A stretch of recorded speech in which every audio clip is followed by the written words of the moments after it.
Supreme Court won't hear Apple v Samsung Round 2.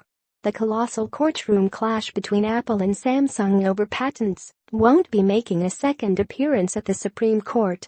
The two tech titans went at it in front of juries in San Jose over the course of two blockbuster trials held in 2012 and 2014. Both times juries returned verdicts in favor of Apple, the first ordering Samsung to pay more than $1 billion in damages, the second ordering a payment of $120 million.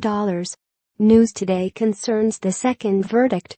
In 2016, the $120 million verdict was thrown out entirely by a panel of judges on the U.S. Court of Appeals for the Federal Circuit, which hears all patent appeals.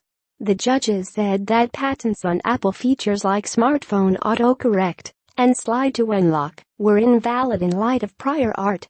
Further reading, the jury is in, Samsung infringes, but damages to Apple are a mere $120. But it turned out that the judges who were skeptics of Apple's smartphone patents were a decided minority on the court.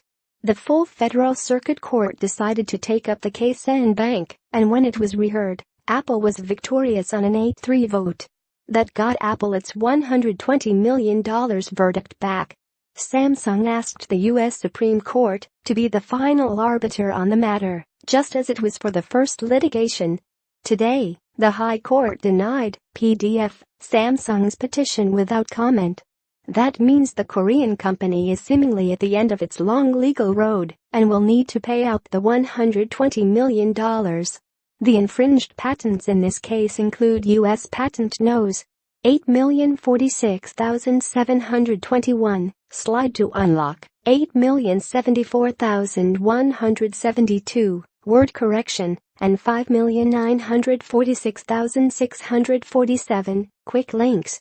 The 647 quick links patent, which describes a process for turning structures such as addresses and phone numbers into easily clickable links, accounted for nearly $100 million of the damages award. Further reading, Apple got its verdict back, $120 million against Samsung. It's a win for Apple, but it's far from what the Cupertino company was hoping for.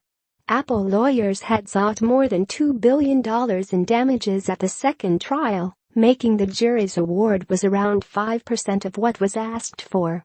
The $120 million won't make much of a dent in Samsung's bottom line. The South Korean conglomerate's third-quarter operating profits amounted to $12.91 billion. As for that first verdict, it has gone up and down through appeals courts many times, significantly lowering the damages figure in the process. Right now, it's getting lined up for another jury trial to reconsider $399 million in damages. The U.S. Supreme Court said that the method used to calculate damages on design patents, the biggest part of the verdict, was improper.